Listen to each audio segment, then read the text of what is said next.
안녕하세요. 대흥중학교 사진반 학생 여러분. 우리는 지난 시간 사진에서의 노출에 대해 알아보았습니다.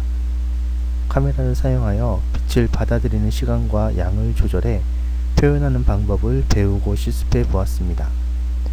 오늘은 빛에 대해 알아보도록 합시다.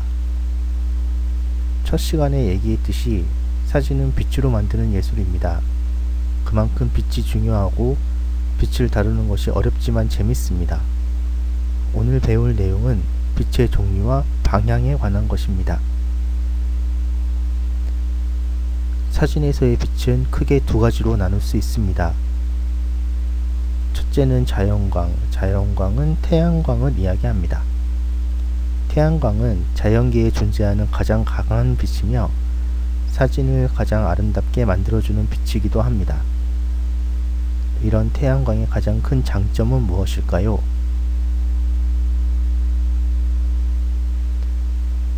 태양광의 가장 큰 장점은 비용이 발생하지 않는다는 것입니다. 태양광을 사용해 사진을 찍는다고 누가 돈 내라고 하지 않는다는 것이지요. 그렇다면 단점은 없을까요? 태양광, 즉 자연광의 가장 큰 단점은 작가 마음대로 빛을 사용하지 못한다는 것입니다. 새벽에 어스름한 빛을 사용해 사진을 찍고 싶으면 작가는 새벽 시간에 맞춰 밖으로 나가야 합니다. 노을을 찍고 싶으면 노을이 지는 시간까지 기다려야 합니다. 이처럼 자연광을 사용하기 위해 우리는 우리의 편리함이 아닌 자연의 시간으로 들어가야 하는 것이 가장 큰 불편함이라고 할 수 있습니다.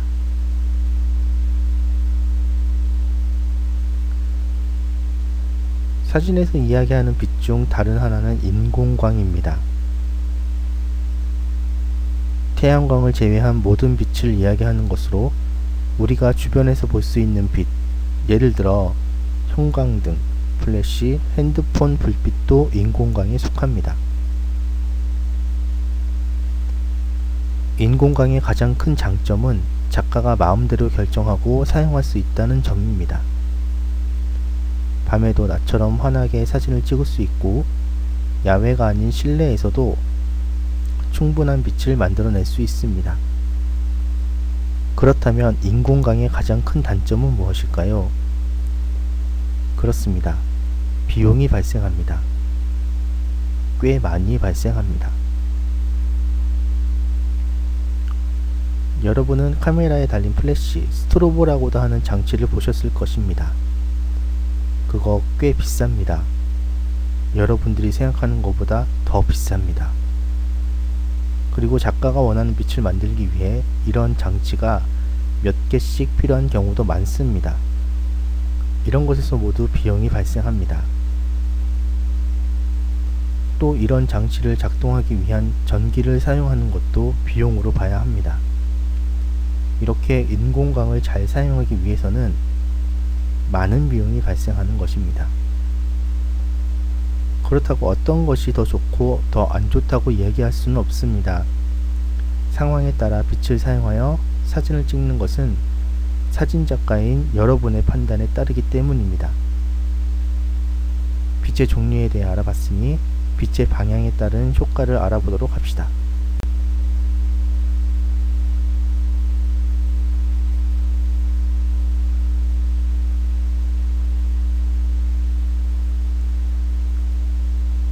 빛의 방향은 사진을 찍고자 하는 목표, 오브젝트라고도 합니다.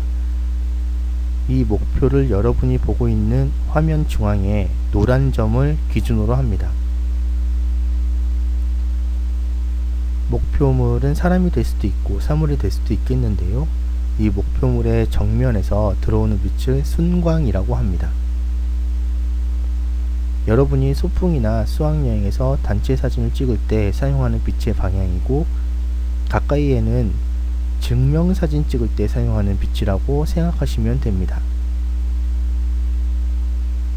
순광은 목표물 전면에 고른 빛을 전달하여 가장 기본적인 사진을 만들어 줍니다.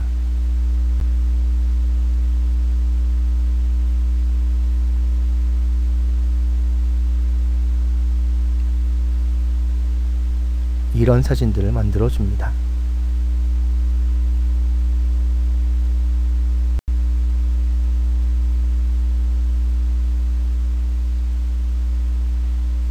목표물의 뒤에서 들어오는 빛을 역광이라고 합니다. 역광은 바닷가 노을처럼 목표물보다 배경이 더 밝은 상태로 이와 같은 사진을 만들어냅니다.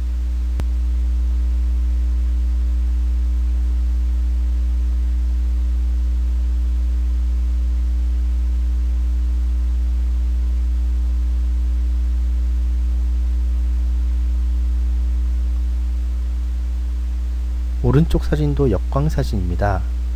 그런데 목표물, 이 경우에는 사람이겠네요. 목표물에도 빛이 충분히 들어갔습니다. 어떻게 이런 사진을 찍을 수 있었을까요? 한번 생각해 봅시다.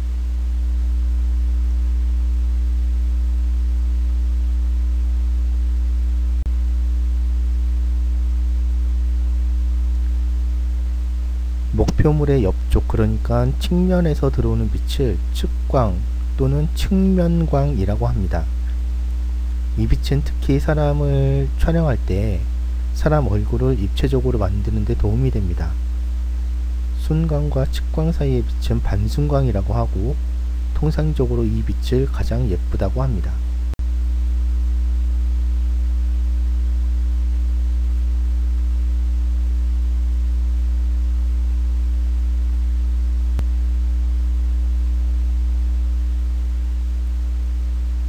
그 반대의 경우, 그러니까 역광과 측광의 사이에 들어오는 빛을 역사광 또는 박역광이라고 합니다. 렘브란트의 빛, 렘브란트 라이트라고도 하는데, 이는 화가인 렘브란트가 이러한 빛을 사용해 그림을 그렸기 때문입니다.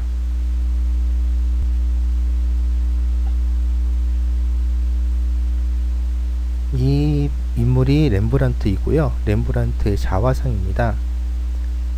빛이 한쪽 면에 강렬하게 들어가고 반대쪽에는 어둡게 표현하고, 이 빛을 반역광, 역사광이라고 합니다.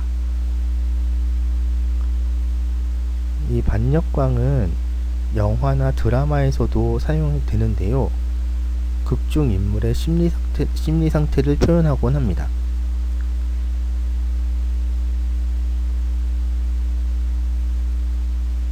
이 사진은 전형적인 역사광, 렘브란트 라이트의 사진입니다.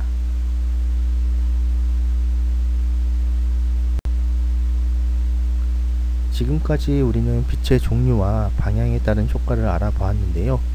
이제 핸드폰 카메라에도 있는 스트로보, 플래시에 대해 알아보도록 합시다.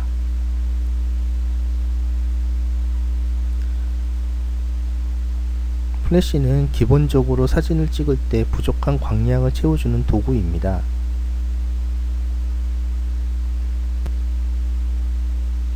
광량, 그러니까 빛의 양이 부족하다라고 하면 실내에서 촬영하는 것을 생각하기 쉬울 텐데요.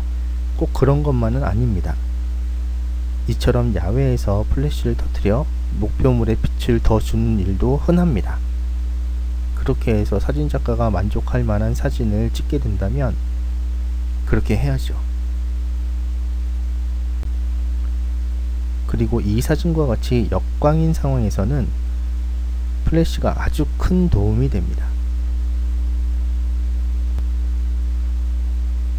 실내 촬영은 말할 것도 없고요.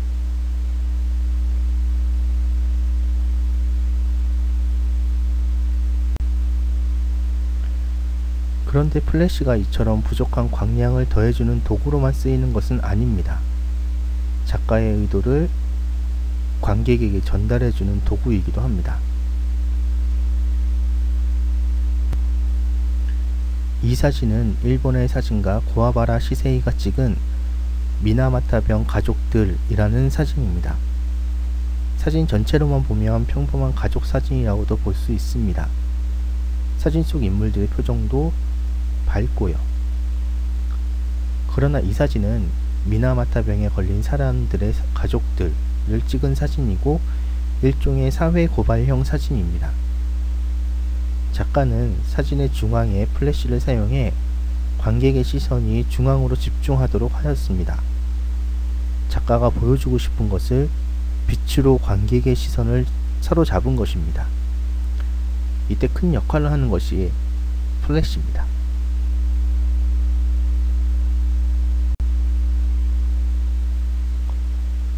이 사진은 플래시를 사용해 작가가 보여주고 싶은 것만 보여주는 대표적인 예입니다.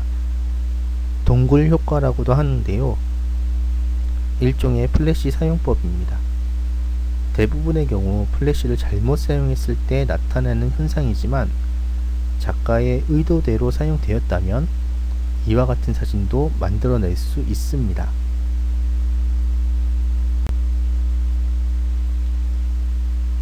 이 사진은 플래시가 터지는 시간을 조절해서 흔들리진 않지만 흔들린 것처럼 연출한 사진입니다. 핸드폰 플래시로는 좀 힘들고요. DSLR 같은 카메라로는 얼마든지 가능한 플래시 사용법입니다.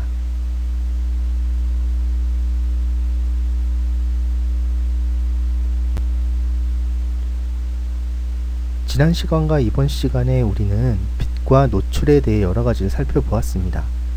다음 시간부터는 사진을 예쁘게 찍는 법에 대해 알아보도록 합시다. 수고하셨습니다.